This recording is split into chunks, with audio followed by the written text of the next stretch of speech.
हाय दोस्तों, आपका बहुत बहुत स्वागत है इस कोर्स में जिसका नाम है फोटोशॉप फॉर बिगनर्स। तो आज की इस क्लास में मैं रैनिश मल्हन आपको बताऊंगा कि किस तरह से एक फ़ोटो में से सारे के सारे लोगों को हटाया जा सकता है, उसको क्लीन करा जा सकता है। सिर्फ लोग ही नहीं, आप बहुत कुछ हटा सकते हैं और बहुत ही अच्छी इमेज उसमें से ग्रैब कर सकते हैं। तो इसमें से हम सभी लोगों को हटाने की कोशिश करेंगे और जो जो चीज़ें हमें नहीं चाहिए उसको भी हटाने की कोशिश करेंगे, सो दैट कि हम एक क्लीन इमेज को यूज़ कर सकें।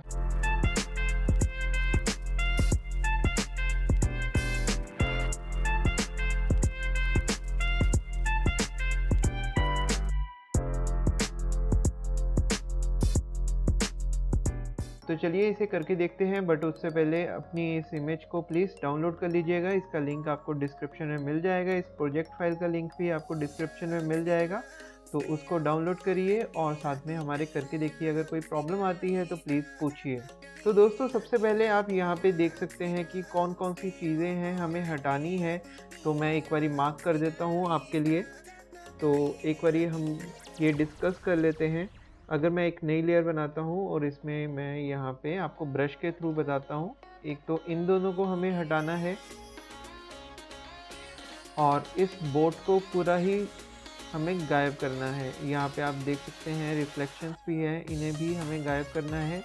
फिर उसके बाद हमारे पास यहाँ पे एरियाज आ जाते हैं जिनको हमें क्लीन करना है, और अगर हम चाहें तो इसको भी हटा सकते हैं, बट आज के लिए हम इनको हटाएंगे और इसको मैं आपके ऊपर रिस्पॉन्सिबिलिटी छोड़ता हूँ कि इसको आपको रिमूव करना है। अगर प्रॉब्लम आएगी तो आप मुझे बताइएगा, मैं इसके ऊपर फिर से एक वीडियो बनाऊंगा और आपको ये भी रिमूव करके बताऊंगा, और दूसरी इमेजेस को भी यूज़ करके देखिएगा, क्योंकि हो सकता है कि उसमें आपको कोई प्रॉब्लम आए। बेसिकली हर इमेज अलग होती है, हर सिचुएशन अलग होती है, तो उसको उस हिसाब से आप ट्राई करना। तो बेसिकली आप देख सकते हैं कि सबसे पहले हम इससे शुरू करते हैं, जो कि बड़ा पार्ट है।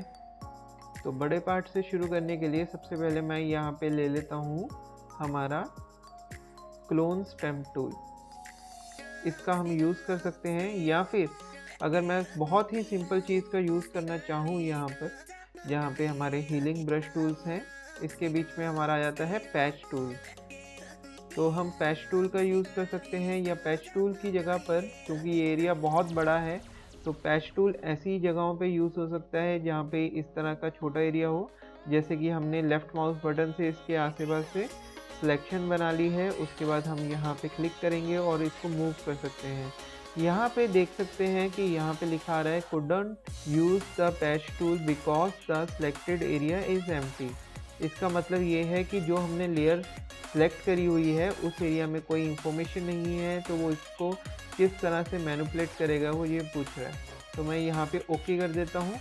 ओके करने के बाद आप क्या कर सकते हैं कि बैकग्राउंड लेयर में दोबारा जाइए, या फिर सेफ्टी के लिए इसकी कॉपी ले लीजिए। उसके लिए कंट्रोल जे करिए।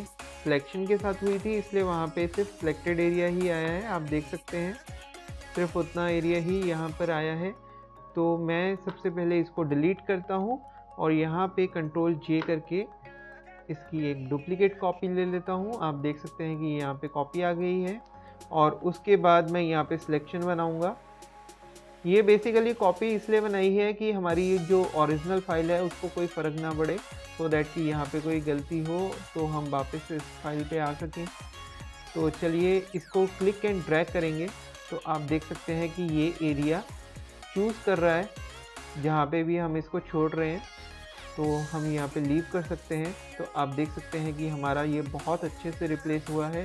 दोस्तों, दो चीज़ें हैं इसमें। अगर ऑप्शंस बार में जाएंगे तो अभी यहाँ पे सिलेक्टेड है सोर्स, मतलब कि हम जो अभी सिलेक्शन बना रहे हैं वो है सोर्स, और यहाँ पर है डेस्टिनेशन जहाँ से कि हमने सैंपल लिया था।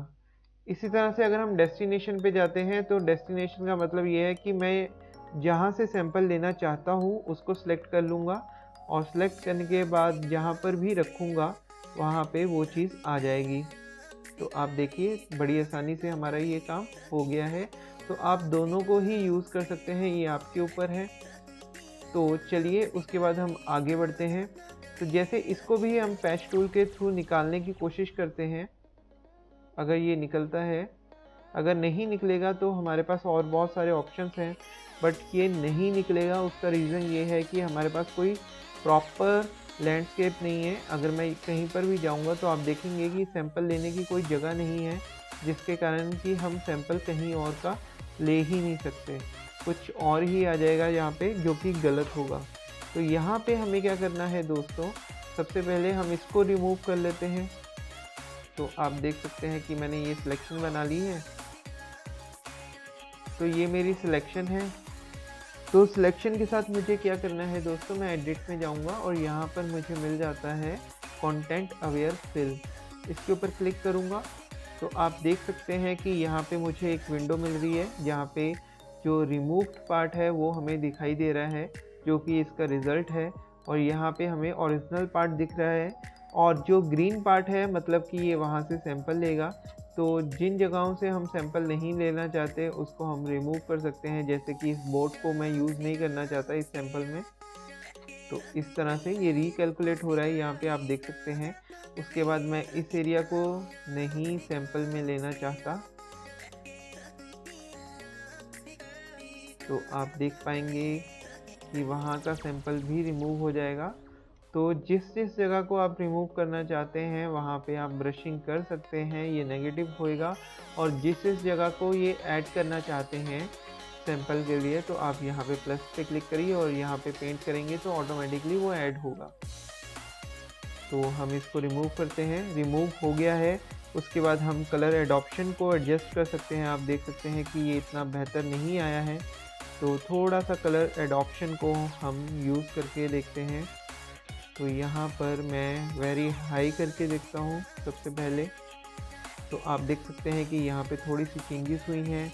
उसके बाद मैं जाता हूँ रोटेशन को सेट करके देखता हूँ, थोड़ा सा टॉगल करके देखता हूँ। तो यहाँ पे हमारा रिज़ल्ट कैलकुलेट हो रहा है। आप देख सकते हैं कि हमारा रिज़ल्ट बिल्कुल ही ख़राब हो गया है। तो मैं नन पे जाता हूँ फिर से, तो पुराना रिज़ल्ट हमारा आ जाएगा। उसके बाद हम स्केल के ऊपर क्लिक करते हैं। बेसिकली ये स्केल के थ्रू हर जगह से जहाँ पे भी ये पैच ले रहा है, जिस जगह से ये पैच ले रहा है उसको एडजस्ट करेगा। और मिरर करके देखते हैं। तो बेसिकली इन जो आपकी ऑप्शंस हैं उसके साथ आपको खेलना होगा। अगर आप किसी ब्लैंक लेयर के ऊपर काम कर रहे हैं तो यहाँ पे सैंपल ऑल लेयर्स को सिलेक्ट करना होगा। तो इससे ये होगा कि जो बाकी की लेयर्स होंगी उसके भी जो विजुअल पार्ट होगा उससे ये सैंपल ले लेगा। और यहाँ पर मैं अप्लाई कर देता हूँ, या फिर आप कह सकते हैं ओके कर देते हैं। तो आप देख सकते हैं कि हमारे पास ये रिज़ल्ट आ गया है। इतना बेहतर नहीं है, बट हमारे पास एक ऑप्शन है इसके लिए जिसका मैं यूज़ करूँगा। तो आप देख सकते हैं कि हमारे पास ये ऑप्शन आ जाता है हीलिंग ब्रश टूल का। तो मैं यहाँ से एक सैंपल ले लेता हूँ क्योंकि मुझे कोस्ट की लाइन बनानी है। तो मैं यहाँ पे एक सैंपल ले रहा हूँ और उसके बाद मैं पेंट करूँगा। तो आप देख सकते हैं कि ये पेंट नहीं हो रहा, क्योंकि ऊपर की तरफ अगर आप देखें ऑप्शंस बार में तो यहाँ पे करंट लेयर सिलेक्टेड है, मतलब कि जो सैंपल दिया था इसने वो इस लेयर से लिया था जहाँ पे कोई इंफॉर्मेशन नहीं है। तो हमें क्या करना है, यहाँ पे ऑल लेयर्स को सिलेक्ट करना है और उसके बाद सैंपल ले लेंगे और यहाँ पर पेंट कर सकते हैं। ये देखिए कितना आसान है।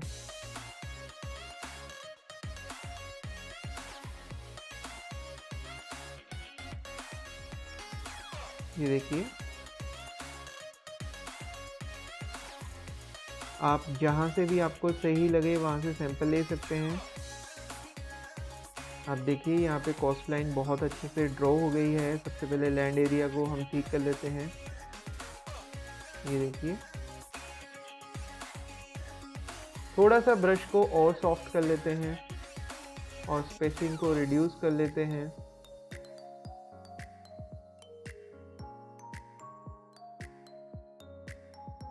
तो इस तरह से आप इसको कर सकते हैं।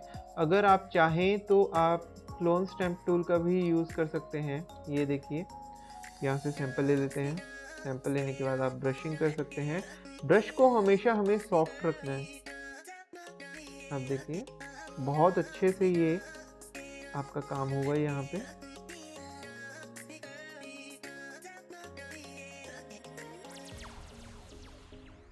तो अब हम वाटर एरिया को ठीक कर लेते हैं।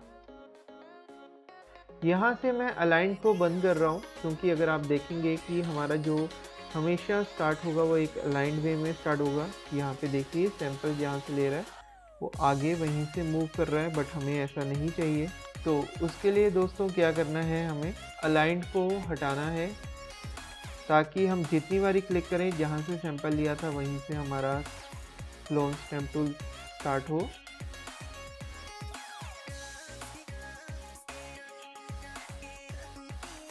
थोड़ा सा मैं सैंपल का एरिया चेंज करता हूँ। यहाँ से सैंपल लेते हैं सो दैट कि हम यहाँ पे वैनिशिंग पॉइंट को ड्रॉ कर सकें।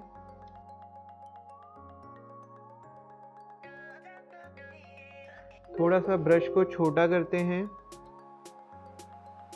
ये देखिए, और उसके बाद हम पेंट करते हैं।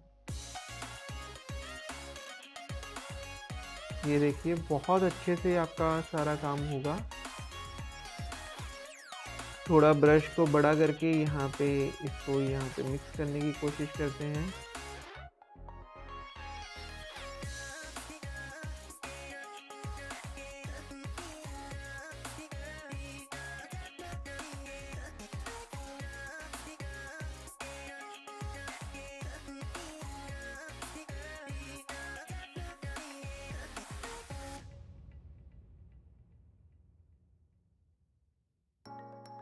अब हम यहाँ पे भी पेंट कर सकते हैं और इस एरिया को भी हम हटा सकते हैं। ये देखिए हमारा सी जो सा है बिल्कुल ही साफ हो रहा है।